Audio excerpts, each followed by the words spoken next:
In this lesson, we'll be learning how to make a wet brine, which is typically used on white meats such as poultry, rabbit, and pork. Wet brining has a similar effect to dry brining in that it helps to tenderize the meat as well as enhance its flavor. With wet brining, proteins are submerged in a water and salt solution for 4 to 12 hours. It's then removed and patted dry, then cooked using your preferred method. Wet brines typically contain a 5% salt to water ratio, so for every 100 grams of water, you would use 5 grams of salt. However, an even simpler method is to use 1 tablespoon of salt for every 1 cup of water. You can also infuse your brine with all types of flavors, from orange peel and garlic to spices such as cloves and cardamom. Due to reverse osmosis, this additional flavoring will penetrate the meat. So now that we understand why wet brining is useful, let's begin by making one. In a small saucepan, we're going to add 1 cup of water, 3 tablespoons of salt, a couple cloves of garlic, 1 bay leaf, and about half a teaspoon of peppercorns. We'll give this a head start by whisking to dissolve.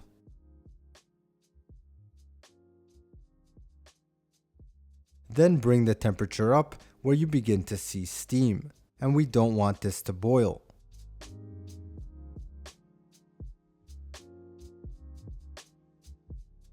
We'll kill the heat and let this infuse for 10 minutes. So here's our boned in pork chop, and it's quite similar to a ribeye where you have the eye and the tail right above the bone. We have this nice fat cap as well, which will come into play later. Next, add your salt brine into a container. Then we'll add 2 cups of water to dilute it. We'll lay our pork chop in and make sure it's fully submerged. We'll brine this overnight in the fridge for 12 hours. Next, for our brown butter and sage sauce, we'll add half a cup of butter into a saucepan on medium heat and bring it to temperature until completely melted.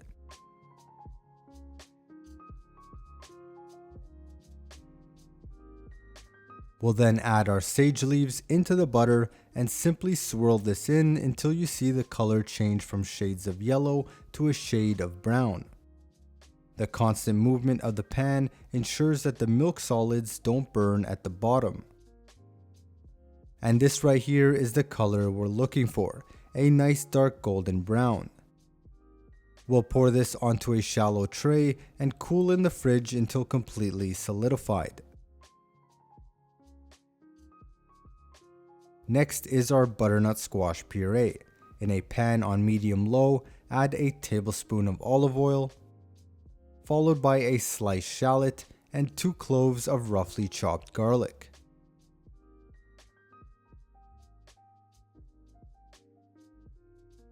We'll season with salt and begin to sweat this until they become translucent. I'll add a couple knobs of butter and continue to mix until that's fully melted. We'll then add a few sprigs of thyme, followed by 2 cups of diced butternut squash.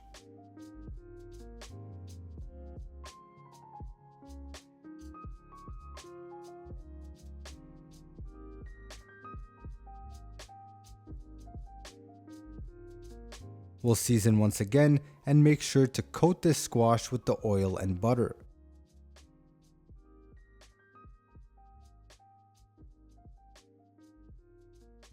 I'll then pour in half a cup of cream, followed by some vegetable stock to cover.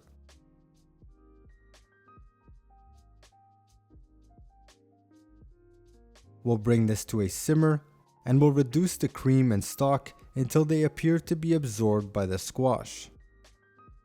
To test for doneness, simply use a fork or a pair of tongs. We'll transfer this to a blender and blitz until completely smooth.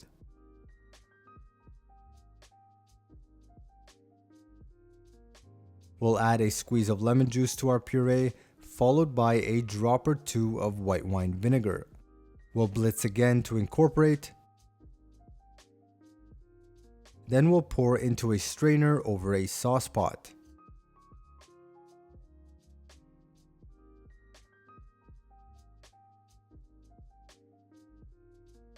And there's our beautiful butternut squash puree. Now here's our firm brown butter for our sauce, and I'm simply going to cut it into squares so it's easier to add to the sauce later on.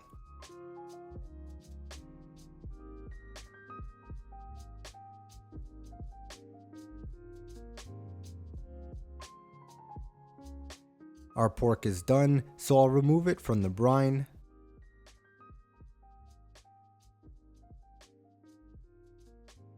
And then pat dry with a paper towel so we can get a proper sear.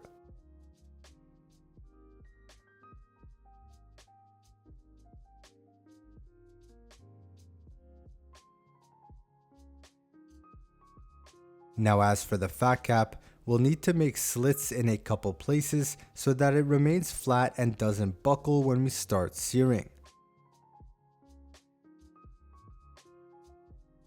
Now here I have a cabbage wedge and some butternut squash, and I'm going to roast these in the oven, so I'll drizzle with some olive oil. I'll season with salt,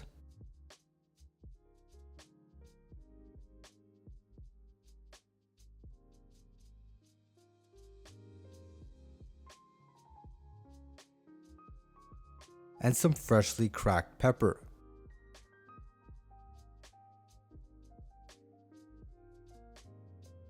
As well as some chopped fresh oregano. We'll mix this well so that it's evenly coated.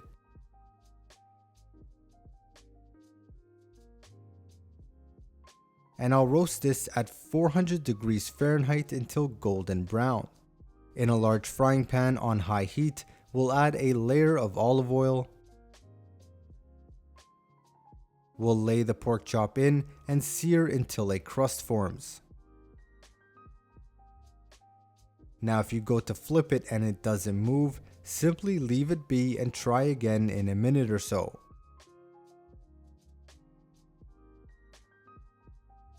Once you're able to turn, we'll sear the other side. And make sure to gently press down to ensure contact with the pan, as pork chops tend to curl.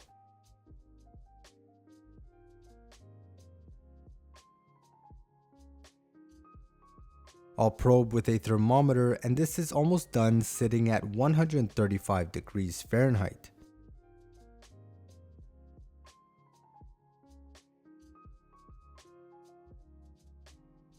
I'll throw in some garlic, sage, and thyme, followed by a few knobs of cold butter.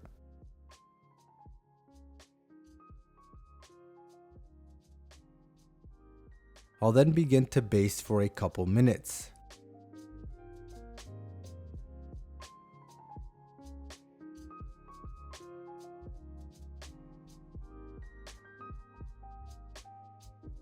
Once done, I'll place on a wire rack and pour over that beautiful butter.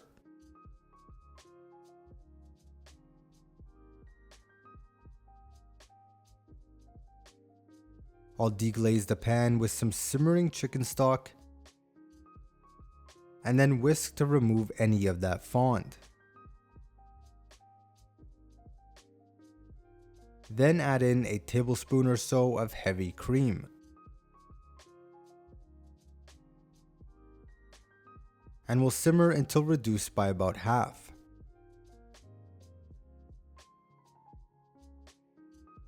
And I'll kill the heat and add in the brown butter.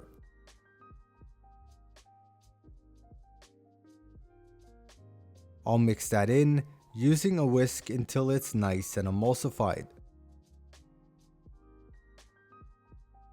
I'll add another splash of cream bit by bit until I'm happy with the color.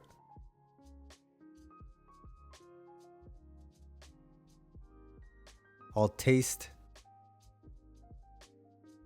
then season with salt. We'll cut through the fat with a squeeze of lemon juice.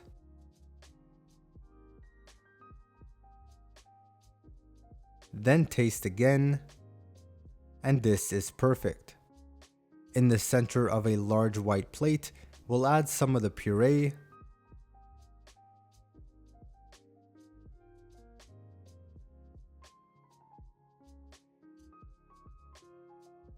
followed by the pork chop and roasted vegetables.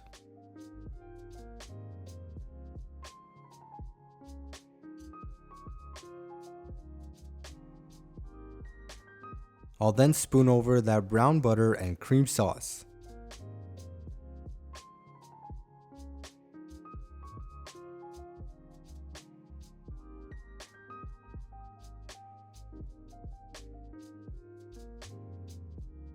We'll cut into our pork chop, and for some reason I'm using a butter knife, but it was still pretty easy to cut through.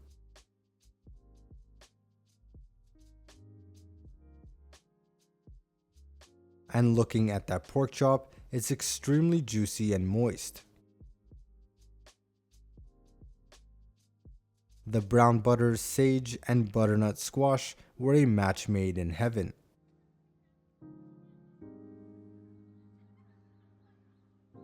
Wet brining is really that simple and shouldn't be seen as a technique that only chefs use. It's best used on cuts of meat that easily dry out. Think chicken and turkey breast as well as pork tenderloin. Infuse yours with flavors that pair well with the protein you decide to use, and always make sure to pat dry after removing, which will help with a proper sear and browning.